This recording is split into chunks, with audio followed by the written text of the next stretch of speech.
Hi friends, welcome back to my channel. మీరు కనుక నా ఛానల్ ఫస్ట్ టైం చూస్తున్నారా అయితే సబ్స్క్రైబ్ చేసుకోండి. అలాగే పక్కనే ఉన్న బెల్ ఐకాన్ని క్లిక్ చేసేయండి ఫ్రెండ్స్. ఈరోజు ఎపిసోడ్ అయితే సూపర్గా అదిరిపోతుంది. ఎక్కడా స్కిప్ చేయకుండా మొత్తం చూసేయండి ఫ్రెండ్స్. అప్పుడే మీరు ఎంజాయ్ చేయగలుగుతారు. నచ్చినట్లయితే ఒక లైక్ ఇచ్చి ఎంకరేజ్ చేసేయండి ఫ్రెండ్స్.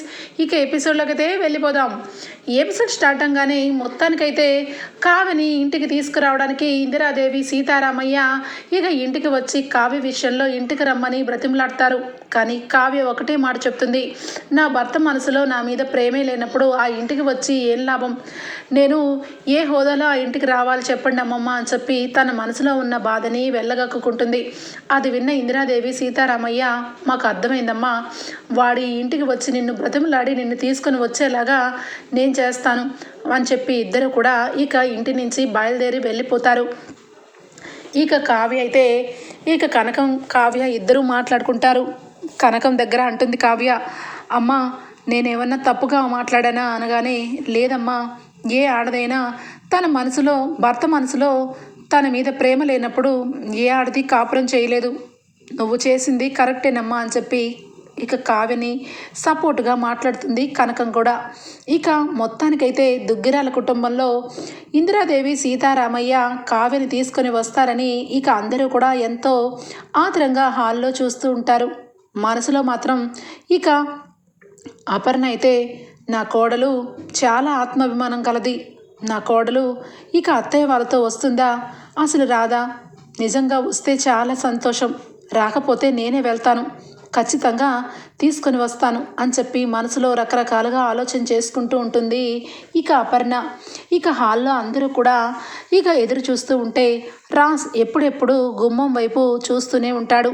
ఇక కళావతి ఖచ్చితంగా వస్తుందా రాదా అని చెప్పి, ఒక్క రుద్రాణి రాహుల్ మాత్రం ఎప్పుడెప్పుడు కావ్య రాకుండా ఉండాలా అని చెప్పి ఎదురు చూస్తూ ఉంటారు. మొత్తానికి అనుకున్నట్టుగానే కావ్య రాదు కాబట్టి ఇందిరాదేవి సీతారామయ్య కారు దిగి రావటం గమనిస్తారు కుటుంబం. ఇక ఒక్కసారిగా రుద్రాణి కళ్ళు వెలిగిపోతాయి. ఒరే రాహుల్, నేను చెప్పింది నిజంరా, ఆ కావ్య మనలా కాదు, ఖచ్చితంగా కట్టుబడి ఉండే టైపు, ఎంతైనా ఆత్మాభిమానం గలది, ఇంటికి రమ్మని కానీ ఎలా వచ్చేస్తుంది, అసలేం మొండిగటం అని చెప్పి ఇక అయ్యో ఏంటి కావ్య రాలేదా అని చెప్పి పైకి నార్మల్గా ఇక మాట్లాడడానికి ట్రై చేస్తుంటుంది. ఇందిరాదేవి సీతారామయ్య ఇంటికి రాగానే అపర్ణ, నాకు తెలుసు మావయ్య గారు, నాకు తెలుసు, ఖచ్చితంగా అది రాదు, దానికి డబ్బు లేకపోయినా పౌరుషం బాగా ఉంది, పౌరుషంలో పుట్టి పెరిగింది, మొత్తానికి దాని బుద్ధి చూపించుకుంది అని చెప్పి కావ్య మీద ఇక అరుస్తూనే ప్రేమని చాటు చెప్పుకుంటూ ఉంటుంది అపర్ణ. ఒక్కసారిగా రాజు అయితే గుమ్మం వైపు ఎగుడు దిగుడు చూస్తూ ఉంటే, ఏంట్రా ఇంకా చూస్తున్నావా, ఇంకా ఆశపడుతున్నావా, నువ్వు చేసిన ఘనకార్యం వల్లే నాతో పాటు మా మనవరాలు రాలేదు, అంతా నీ మూలంగానే అని చెప్పి అనగానే ఇక అపర్ణ అయితే, లేదు నేను చెప్పాను కదా అత్తయ్య గారు, అది ఖచ్చితంగా మీరు వెళ్తే రాదని, నేనే వెళ్తాను అనగానే, లేదు అపర్ణ, ఆవేశపడ మాకు, కూర్చో, ప్రశాంతంగా నేను చెప్పిన మాట విను, నువ్వు కాదు నేను కాదు, ఆ భగవంతుడి దిగి వచ్చిన కావ్య ఇంటికి రాదు అనగానే ఒక్కసారిగా గుండెలో రాయి పడుతుంది రాజ్కి, అపర్ణకి, సుభాష్కి, అందరికీ కూడా. ఏంటి ఏం మాట్లాడుతున్నారు అత్తయ్య గారు, నేనంటే నా కోడలికి ప్రేమ, నేను వెళ్ళి మాట్లాడితే వస్తుంది, కాదందు అని చెప్పి అపర్ణ అంటుంది. లేదు అపర్ణ, నువ్వు వస్తే నిన్ను ప్రేమగా చూసుకుంటుంది, కానీ ఈ గడప అయితే రాదు, ఎందుకంటే కావ్య మనసు ముక్కలైపోయింది, వీడు ఉన్నాడు కదా మన మనవడు, వీడు నీ మీద ప్రేమతో ఆ రోజు నువ్వు కోమాలో ఉండేసరికి వీడికి ఏం మాట్లాడుతున్నాడో ఎలా మాట్లాడుతున్నాడో వీడికి అర్థం కాలేదు, హాస్పిటల్లో డాక్టర్ మీద ఎంతగా అరిచాడో, తర్వాత మమ్మల్ని అందరినీ కూడా చాలా గట్టిగా మాట్లాడి వెళ్ళిపోమన్నాడు, వీడు ఆ రోజు చాలా వరకు ఎమోషనల్ అయిపోయి ఏం మాట్లాడుతున్నాడో ఎలా మాట్లాడుతున్నాడో వీడికే తెలియని స్థితిలో ఉండిపోయాడు, దానికి తోడు అని చెప్పి రుద్రాణి మొహం కలిసి చూస్తుంది.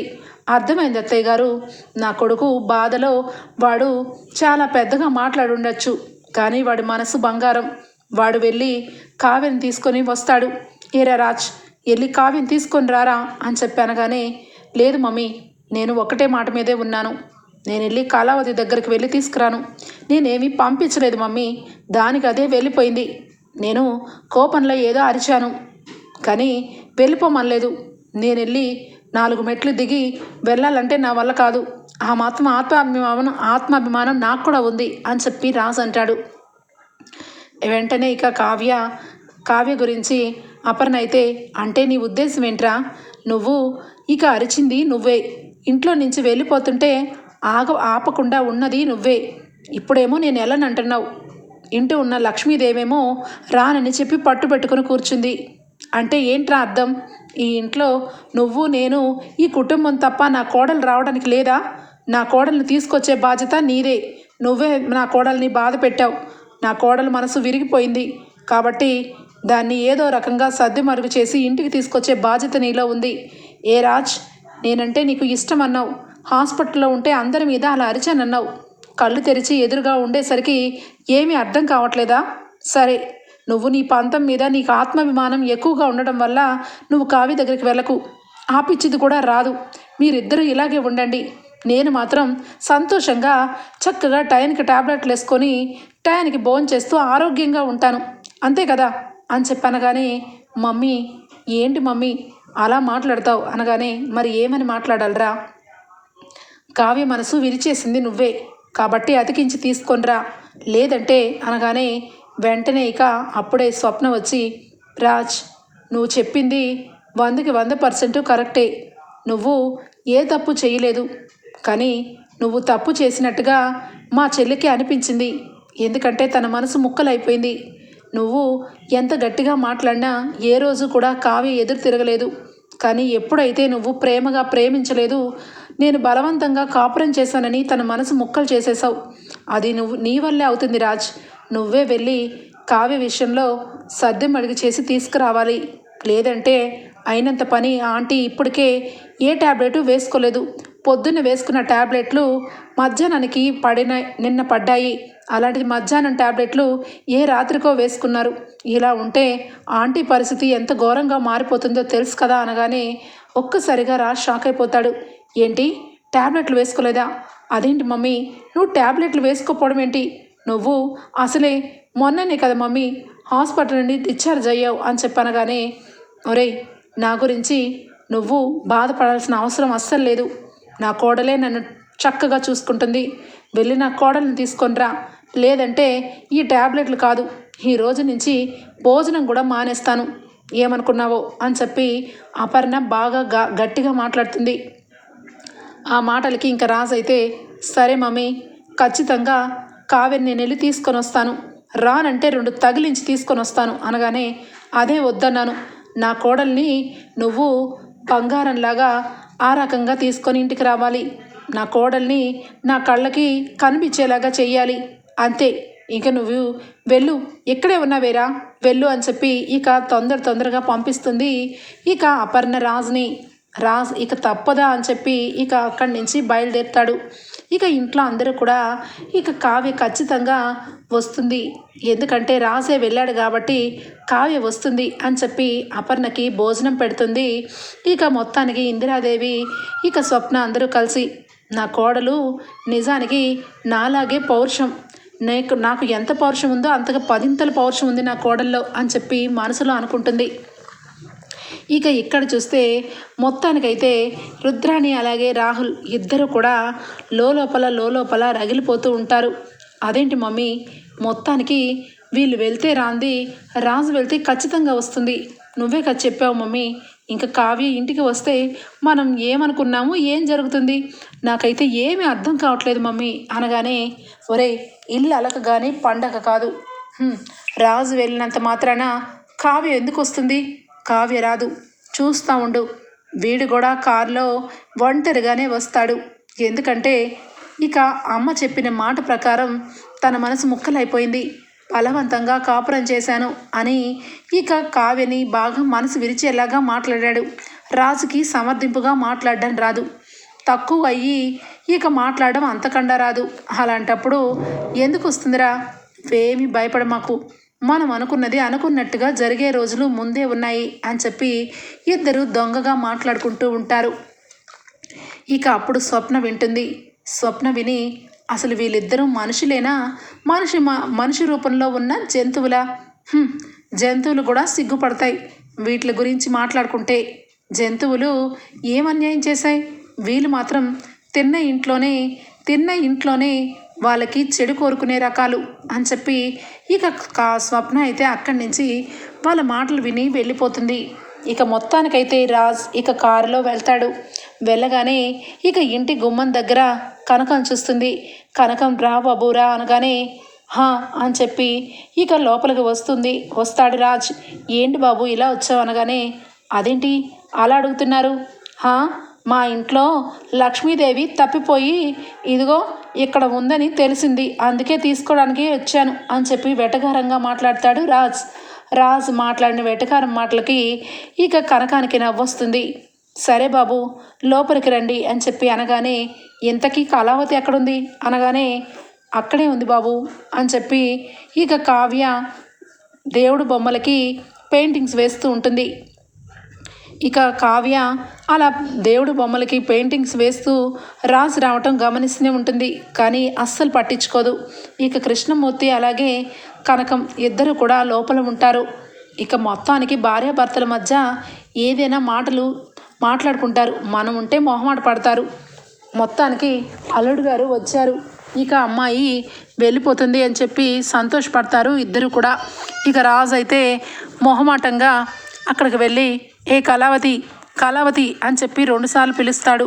ఇక వెంటనే 3వసారి పిలవబోతుంటే చాలు ఆపండి, ఇదేమీ కోర్టు కాదు, మీరేమన్నా జడ్జి గారు కూడా కాదు, ఎందుకు అలా 3 సార్లు పిలుస్తున్నారు అనగానే మరి నేను పిలుస్తుంటే పలకవేంటి అనగానే పలకాల్సిన అవసరమే ఉంది, ఎదురుగానేగా ఉన్నాను, ఆ మాత్రం చెప్పలేరా, ఎంతకీ దారి తప్పినట్టున్నారు, ఇక్కడికేం పని మీకు అని చెప్పి అంటుంది కావ్య. అనుకున్నాను ఏదో ఒకరోజు ఈ రకంగా నన్ను మాట్లాడుతుందని అనుకున్నాను, దారి తప్పి రావడం ఏంటి, ఈ ఇంట్లో నువ్వు ఉన్నావనే వచ్చాను అనగానే ఎందుకో అని చెప్పి కావ్య అంటుంది. ఎందుకేంటి మన ఇంటికి వస్తావని అని చెప్పి అనగానే మన ఇల్లా ఎక్కడుంది, నాకు తెలిసి ఈ ఇల్లు నా పుట్టినిల్లు అని చెప్పి అనగానే నువ్వు మొండిగా వాదించకు, మన ఇంటికి అంటే ఇక మన ఇంటికే అని చెప్పి అంటాడు. అది నా ఇల్లు కాదండి, అది మీ ఇల్లు, మీ ఇంట్లోనే నాకు ఎలా స్థానం ఉంటుంది, మీ మనసులోనే స్థానం లేనిది మీ ఇల్లు నా ఇల్లు అని ఏ రకంగా చెప్పుకోగలను అని చెప్పి కావ్య అంటుంది. ఆ మాటలకి ఇదిగో నువ్వు ఇలాగే కాలుకేస్తే నేలకేస్తావు, చేతులకేస్తే కాలుకేస్తావు, నీతో మాట్లాడడం కష్టం, కానీ ఇష్టంగానే వచ్చాను, నువ్వు రాకపోతే నీ కాళ్ళు పట్టుకొనన్నా తీసుకొని వెళ్తాను అని చెప్పి అంటాడు రాజు. అయితే ఏం మాట్లాడుతున్నారు మీరు, నేనేమి చిన్న పిల్లనేమీ కాదు, మీ ఇష్టం వచ్చినట్టుగా బలవంతంగా తీసుకొని వెళ్తే రావటానికి అనగానే సరే నువ్వు ఏదో ఒకటి చేసావులే, నేను క్షమిస్తున్నాను, పద కారెక్కు అనగానే నవ్వుతుంది కావ్య. ఏమైందే నీకు, ఎందుకలా నవ్వుతున్నావు అనగానే మీరు నన్ను క్షమించడం ఏంటి, నేను తప్పేమీ చేయలేదు కదా, తప్పు చేయలేదని ఇంట్లో నుంచి బయటకు వచ్చాను, మళ్ళా మీరు నన్ను క్షమించడం ఏంటి అని చెప్పి కావ్య అంటుంది. సరేనే ఏదో ఒకటి, నువ్వు తప్పు చేసావో ఒప్పు చేసావో నేను నీ దగ్గరకు వచ్చి ఇంటికి రమ్మంటున్నాను, ఇంకా బెట్టు చేస్తావు ఎందుకే అనగానే బెట్టు నేను చేయలేదండి, మీరే అందరి ముందు అవమానించి ఇప్పుడు నన్ను రమ్మని బ్రతిమలాడుతున్నారు, ఇప్పుడు కూడా మీ కళ్ళు చూస్తుంటే నాకు ఏదో డౌట్గానే ఉంది, మీ మనసులో నన్ను రమ్మని తీసుకెళ్లాలని మనసులో లేదు, కానీ అత్తయ్య గారి కోసం కేవలం అత్తయ్య గారి కోసం మీరు ఇక్కడికి వచ్చారు అర్థమవుతుంది అనగానే అవును మా అమ్మ కోసమే వచ్చాను, మా అమ్మ నిన్ను కలవరిస్తుంది, కళ్ళు తెరిచినప్పటి నుంచి కావ్య కావ్య అని చెప్పి ఒకటే బాధపడిపోతుంది, తమరి గారి గురించి తెలియదు కదా అందుకే అనగానే సైలెంట్గా ఉంటుంది కావ్య. ఇక వెంటనే చూడు కావ్య, చూడు కళావతి, నువ్వు నాతో ఇప్పుడు వస్తున్నావు, ఎందుకంటే నువ్వు తప్పు చేసినా ఒప్పు చేసినా నేను నీ దగ్గరకు వచ్చి రమ్మని పిలుస్తున్నాను, నువ్వు రాకపోతే అస్సలు ఊరుకోను అని చెప్పనగానే ఏంటి మీరు ఎందుకు దబాయిస్తున్నారు, నేను అక్కడికి రావాలంటే మీ మనసులో నా మీద ప్రేమ ఉండాలి కదండి, మీకు ప్రేమే లేదు, అసలే మీరు బలవంతంగా కాపురం చేస్తున్నారు నాతో, దాంతో ఇక ఈరోజు మీ అమ్మగారు అన్నట్టు నన్ను బలవంతంగా తీసుకురావడానికే వచ్చారు. ఏదో ఒక రోజు ఇలాగే ఏదో ఒక రకంగా ఇంట్లో ఏదో ఒక విషయం జరుగుతూ ఉంటే నన్ను పట్టుకొని ఈ రకంగానే మాట్లాడరని గ్యారంటీ ఏంటి? ఎప్పుడు చూసినా ఇంట్లో ఏది జరిగినా నేను బయటదాన్ని అయిపోతున్నాను. ఆ ఇంట్లో మీదే ఇక మొత్తానికి పెత్తనం అయిపోతుంది. నా మీద అంత పెద్ద నింద వేశారు. కనీసం మీలో తప్పు చేశానే అనే కళ్ళల్లో కొంచెం కూడా అనిపించట్లేదు. అత్తయ్య గారు వెళ్ళమన్నారని మీరు ఇక్కడికి వచ్చారని నాకు అర్థమైంది. దయచేసి మీరు వెళ్ళిపోండి, నేను రాను అనగానే, ఏయ్ కళావతి, ఏం మాట్లాడుతున్నావు? నేను ఎప్పుడూ కూడా ఇలా ఏ రోజు మాట్లాడలేదు, అర్థం చేసుకో. నాకు ఇలాగే వచ్చి మాట్లాడడం. నువ్వు ఇంట్లో నుంచి వచ్చేసావు, నాకు కోపం వచ్చింది. నీ దగ్గరికి రాకూడదనే అనుకున్నాను, కానీ తర్వాత అర్థమైంది. నిజానికి తప్పు నీ మూలంగా జరిగినా ఎవరు మూలంగా జరిగినా నువ్వు ఇంట్లో నుంచి బయటకు వెళ్ళిపోవడం, నేను ఆపకుండా ఉండటం, ఇది నా వైపు కూడా కొంచెం తప్పు ఉంది కాబట్టే నేను ఇక్కడికి వచ్చాను. మా మమ్మీ చెప్పిందని కాదు. నీ మీద నాకు ప్రేమ ఉంది. ఆవేశంలో ఏదో మాట్లాడాను. అది మనసులో పెట్టుకొని పదే నువ్వు ఆ రకంగా అనటం అది కరెక్ట్ కాదు. నువ్వు నాతో పాటు వస్తున్నావు కళావతి, మీరైనా చెప్పండి అని చెప్పి పక్కనే ఉన్న కృష్ణమూర్తి కనకానికి చెప్తాడు రాజైతే. అమ్మ కావ్య, నువ్వు నీ మనసులో ఏ బాధైనా ఉంటే భర్తతోనే చెప్పుకుంటారు. నీ మనసులో ఉన్న భారం దిగిపోతుంది. నీ కళ్ళ ముందే నీ భర్త వచ్చి తను చేసింది పొరపాటని చెప్తున్నాడు కదా, ఇంకా నువ్వెందుకు బెట్టి చేస్తున్నావు? వెళ్ళమ్మా, వెళ్ళి మీ అత్తయ్య గారిని నీతో పాటు నీ చేతులారా దగ్గరుండి చూసుకో, వెళ్ళు అని చెప్పి అంటాడు ఇక కృష్ణమూర్తి. ఇక కావ్య అయితే అలానే చూస్తూ ఉంటుంది. ఒక్క నిమిషం రావే లోపలికి అని చెప్పి కావ్యని లోపలికి తీసుకెళ్తుంది కనకం. చూడు కావ్య, నువ్వు నీ భర్త మనసులో ప్రేమ లేదని నువ్వు బాధపడుతున్నావు, నాకు అర్థమైంది. కానీ అల్లుడు గారి సంగతి నాకు అర్థమైంది. అల్లుడు గారు ఎవరైనా తల్లికి అంత ఘోరం జరిగితే ఇంట్లో ఉంటూ నువ్వు అలా వెళ్ళిపోవడం, ఇక కోపంతో పక్కనే ఉన్న రుద్రాణి గారు ఇంకాస్త రెచ్చగొట్టడం వల్ల ఆయన ఏదో నోరు జారారు. ఇప్పుడు నీ దగ్గరికి వచ్చి రమ్మంటున్నారు, వెళ్ళు, కరెక్ట్ కాదది అని చెప్పనగానే ఇక కావ్య అయితే మొత్తానికి రాజుతో వెళ్ళడానికి ఒప్పుకుంటుంది. ఇక రాజు అమ్మయ్య, ఈ కళావతి మొండికటం మొత్తానికి మాట వినింది అని చెప్పి ఇక ఇద్దరు కూడా దుగ్గిరాల ఇంటికి వెళ్తారు. ఇక అప్పుడు ఇంటికి వెళ్ళగానే ఒకవైపు హాల్లో అందరూ కూడా ఖచ్చితంగా కావ్య వస్తుందో రాదో అని చెప్పి అందరూ కూడా ఎదురు చూస్తూ ఉంటారు. రుద్రాణి మాత్రం అస్సలు రాదు, ఎంతసేపు పట్టింది అంటే ఖచ్చితంగా తిరిగి రాననే చెప్పుండొచ్చు అని చెప్పి ఇక మొత్తానికి రుద్రాణి ఆనందంగా ఎదురు చూస్తూ ఉంటుంది గుమ్మం వైపు. ఒక్కసారిగా రాజ్ బయటికి కాలు పెడతాడు. అమ్మయ్య, రాజ్ ఒక్కడే వస్తున్నాడు అంటే కావ్య రావట్లేదు, అనుకున్నట్టే జరుగుతుంది అనగానే ఒక్కసారిగా కాలు బయట పెడుతుంది కావ్య. కారులోంచి దెబ్బకి తుళ్ళి పడుతుంది రుద్రాణి. ఇక ఒక్కసారిగా రాజ్ చేయి పట్టుకొని కావ్యని నడిపించుకుంటూ గుమ్మం వరకు తీసుకొని వస్తాడు. అపర్ణ, ఇందిరాదేవి, సీతారామయ్య అందరూ కూడా కావ్య రాజ్ అలా కలుసుకొని వస్తుంటే అందరికీ చాలా సంతోషం అనిపిస్తుంది. అపర్ణ ఒక్కసారిగా కావ్యం చూసి ఎమోషనల్ అయిపోతుంది. ఇక కావ్య అపర్ణను చూసి అత్తయ్య గారు అని చెప్పి దగ్గరికి వచ్చి, అత్తయ్య గారు మీరు ఎలా ఉన్నారు అత్తయ్య గారు, బాగున్నారా అత్తయ్య గారు అని చెప్పనగానే, ఇదిగో కావ్య, నేను బాగానే ఉన్నాను, కానీ ఇది కరెక్ట్ కాదు. హాస్పిటల్ నుంచి ఇంటికి వచ్చి 2 రోజులైంది, నువ్వు మాత్రం ఇప్పుడు రావటం అని చెప్పనగానే, అది అత్తయ్య గారు అని అనగానే, పిచ్చిదానా, నీ మీద నాకు కోపం లేదు, నీ మీద నాకు ప్రేమే ఉంది. అందుకే నువ్వు నా దగ్గరికి రాకపోయినా నేనే నీ దగ్గరికి వచ్చేద్దాం అనుకున్నాను. చాలా మంచి పని చేసావురా రాజ్, నా కోడల్ని తీసుకొని వచ్చి అని చెప్పి ఇక అపర్ణ అయితే ఎమోషనల్ అయిపోతుంది కావ్యం చూసి. ఇక మొత్తానికైతే దుగ్గరాల కుటుంబం కావ్య రాకతో చాలా కలకలలాడుతూ ఉంటుంది. ఇక రుద్రాణి మొహం మాడిపోతుంది. ఇక ఒక్కసారిగా స్వప్న అయితే, కావ్య నువ్వు రావటం ఈ కుటుంబంలో మళ్ళా వెలుగులు సంతరించుకుంటున్నాయే, నువ్వు నిజంగా చాలా గ్రేటు అని చెప్పి కావ్యని దగ్గరికి లాక్కొని హక్ చేసుకుంటుంది. ఇక మొత్తానికైతే స్వప్న ఇక ఒకవైపు నుంచి రుద్రాని రాహుల్ అయితే చూస్తూ అక్కడ అంతమంది సంతోషంగా ఉండటం తట్టుకోలేక ఇక పక్కకి వెళ్ళిపోబోతూ ఉంటే స్వప్న వస్తుంది. వచ్చి అత్త అని చెప్పి పిలుస్తుంది.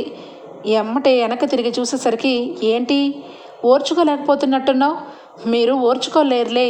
మీరు ఎంతసేపు మంచి దగ్గర మీరు ఉండలేరు, చెడు దగ్గర మీ హస్తం ఎప్పుడూ ఉంటూనే ఉంటుంది. ఏంటి మా చెల్లి రాదని ఫిక్స్ అయిపోయినట్టున్నావు? పూర్తిగా ఇక సంబరాలు జరుపుకుందాం అనుకున్నావు, కానీ ఇప్పుడు మాకే సంబరాలు జరుపుకునేలాగా ఆ దేవుడు చేశాడు.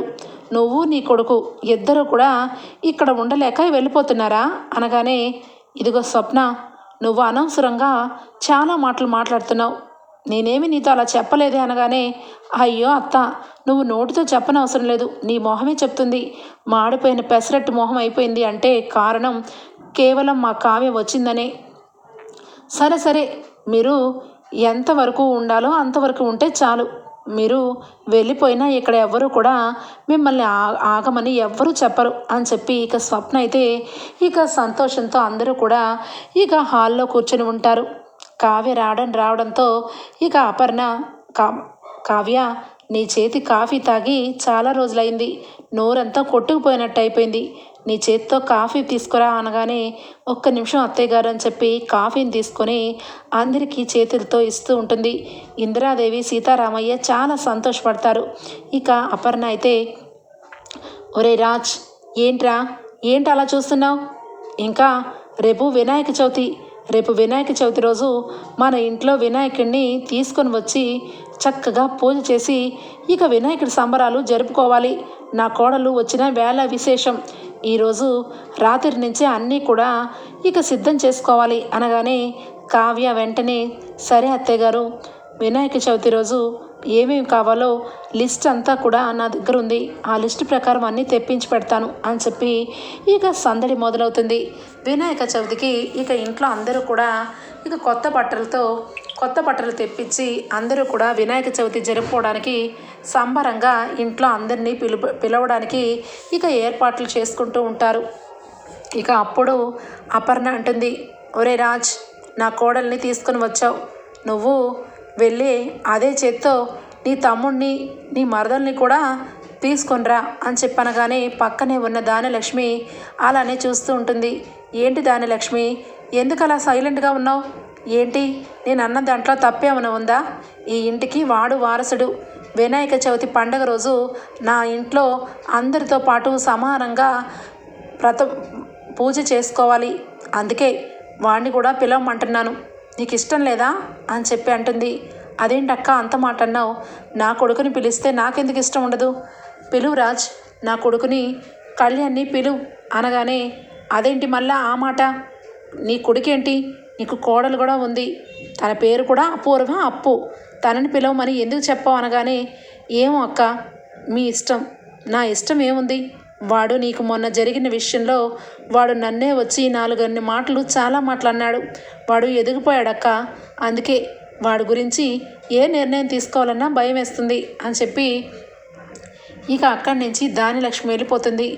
సరే, నేను వెళ్ళి ఇప్పుడే వాళ్ళకి ఫోన్ చేస్తాను అని చెప్పి రాజు వెళ్ళబోతూ ఉంటే ఇక వెంటనే ఇందిరాదేవి, సీతారామయ్య, నువ్వు ఉండరా, నేను అలాగే మీ నానమ్మ ఇద్దరం వాళ్ళకి స్వయంగా పిలుస్తాం. ఈ వరలక్ష్మి వ్రతం రోజు వాళ్ళకి జరిగిన అవమానం వల్ల వాళ్ళు రానని అనొచ్చు, కానీ నేను ఈరోజు వాడిని మనసుని గెలుచుకునేలాగా మాట్లాడి వాడిని పిలిపిస్తాను అని చెప్పి ఇందిరాదేవి, సీతారామయ్య స్వయంగా కళ్యాణ్కి, అప్పుకి ఇక వినాయక చవితికి రమ్మని ఫోన్ చేస్తారు. తాతయ్య, నన్ను మీరు ఏమీ అనుకోకండి, మొన్న వరలక్ష్మి వ్రతానికి మీరు రమ్మన్నారనే వచ్చాము, కానీ నా భార్యకి చాలా అవమానం చేసింది మమ్మీ. ఇప్పుడు చూస్తూ నేను ఏ రకంగా రమ్మంటారు?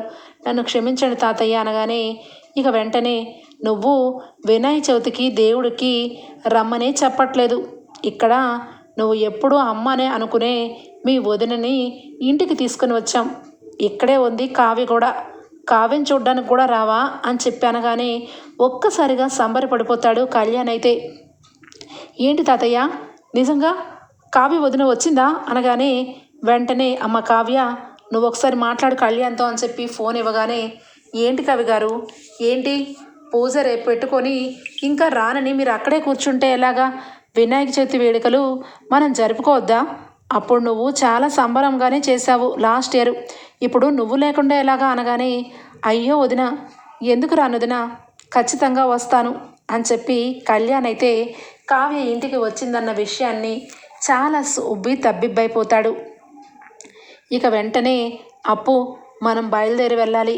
ఇక వినాయక చవితికి మా మమ్మీ వాళ్ళు మమ్మల్ని పిలిచారు అనగానే, ఎందుకు రాబాయ్, నేను అక్కడికి రావటం మళ్ళీ ఏదైనా గొడవ జరగచ్చు. తర్వాత ఇంట్లో అందరూ కూడా సంబరంగా ఉన్న విషయంలో అందరూ డిసప్పాయింట్ అవుతారు. నేను రాకుండా ఉంటేనే మంచిదిరా బాయ్, నువ్వే వెళ్ళు అనగానే, చూడు బ్రో, నువ్వు లేకుండా నేను ఎట్టి పరిస్థితుల్లోనూ అక్కడికి వెళ్ళను. నువ్వు కూడా నాతో రావాల్సిందే. ఇప్పుడు నిజం చెప్పాలంటే ఒక గుడ్ న్యూస్, ఇక కావ్య వదిన కూడా అక్కడే ఉంది అనగానే, అవునా, నిజమా అని చెప్పి సంబరపడిపోతుంది అప్పు. అవును, కావ్య వదిన నాతో మాట్లాడింది, మీరు కూడా రావాలి అని చెప్పి స్వయంగా చెప్పింది అనగానే, సరే రాబాయ్, నేను కూడా వస్తాను, మనం ఇప్పుడు బయలుదేరదాం అని చెప్పి ఇద్దరు కూడా ఇక వినాయక చవితికి బయలుదేరడానికి నిశ్చయించుకుంటారు. అవును, మర్చిపోయాను, మనం వెళ్ళాలని అనుకునేటప్పుడు మొన్న కూడా ఏదో ప్యాంట్ షర్ట్ వేసుకునేసరికి అందరి ముందు కావాలని అమ్మ ఏదైనా మాట అంటే బాగోదు, ఇప్పుడు నువ్వు చీర కట్టుకుంటే బాగుంటుంది అనగానే, మరి నేను చీర అంటే అని చెప్పి వెతుక్కుంటూ ఉంటుంది అప్పు. ఏంటి వెతుకుతున్నావు? చీరలు నీకు లేవు, అన్నీ ప్యాంట్ షర్ట్లే ఉన్నాయి, కానీ నా దగ్గర డబ్బులు ఉన్నాయి, నీకు మంచి చీర కొనిపెడతాను పద అని చెప్పి అప్పుని తీసుకొని కళ్యాణ్ అయితే షాపింగ్ మాల్కి వెళ్తాడు. ఇక చీర కొనిపెడతాడు. మంచిగా చీర కొనిపెట్టి ఇక అప్పు చక్కగా చీర కట్టుకొని లక్షణంగా వినాయక చవితికి పండగకి ఇక దుగ్గిరాల ఇంటికి బయలుదేరుతారు. ఇక ఇక్కడ చూస్తే రుద్రాని రాహుల్ అయితే మనసులో ఒకవైపు కావ్య ఇంటికి రావటం, అపర్ణదేవి నార్మల్ అవటం, అలాగే కళ్యాణ్ అప్పు ఇద్దరు కూడా ఇక ఇంటికి రావటం, ఇదంతా చూసి తట్టుకోలేదు ఇక రుద్రాణి అయితే. ఇక రుద్రాణి ఇక మోహం అయితే మాడిపోతూ ఉంటుంది. మొత్తానికి కనకం పిల్లలు ఇక స్వప్న, కావ్య, అప్పు ముగ్గురు కూడా దుగ్గిరాల కుటుంబంలో పట్టు చీరలతో వినాయక చవితి సంబరాలైతే సంతోషంగా జరుపుకుంటారు. ఇక రుద్రాణి తట్టుకోలేక వీళ్ళని ఏదో ఒకటి చెయ్యాలి, ఈ వినాయక చవితి వేడుకల్లో ఏదైనా అపశుభం చెయ్యాలి, అప్పుడే నా మనసు తృప్తిగా ఉంటుంది. ముఖ్యంగా ఇగో ఈ స్వప్న టార్చర్ తట్టుకోలేకపోతున్నాం, పద్దాకా వచ్చి నన్ను చాలా బాగా గట్టిగా అందరి ముందు చాలా ఘోరంగా మాట్లాడుతుంది.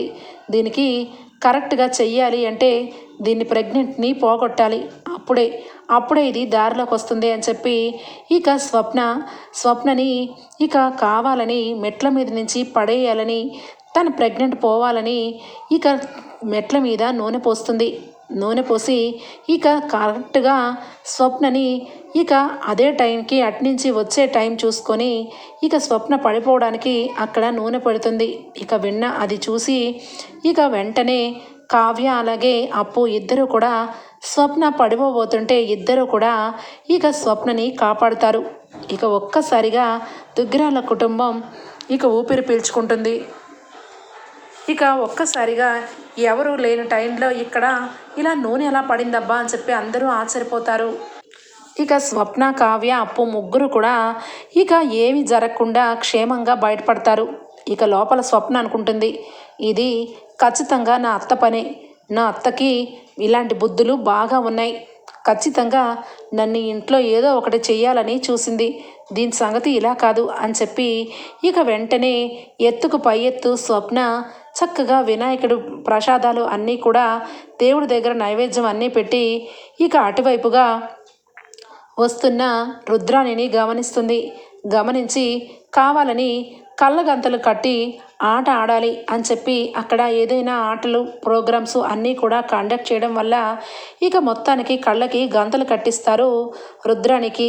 నన్నే చంపాలని, నా కడుపులో ఉన్న బిడ్డకి ఏదన్నా జరిగితే ఎంత ప్రమాదం అయ్యేది, దీన్ని ఇలా కాదు అని చెప్పి కాళ్ళకి గంతలు పెట్టి ఇక రుద్రాణికి అటు ఇటు పరిగెత్తిచ్చేలాగా చేసి మొత్తానికి రుద్రాణి వచ్చే టైంలో అరటిపండు తొక్కను తీసి విసిరేస్తుంది.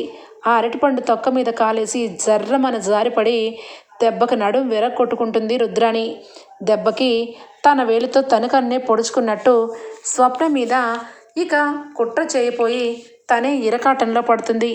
వినాయక చవితి సంబరాల రోజు అందరూ సంతోషంగా వినాయక చవితిని చాలా చక్కగా జరుపుకుంటారు.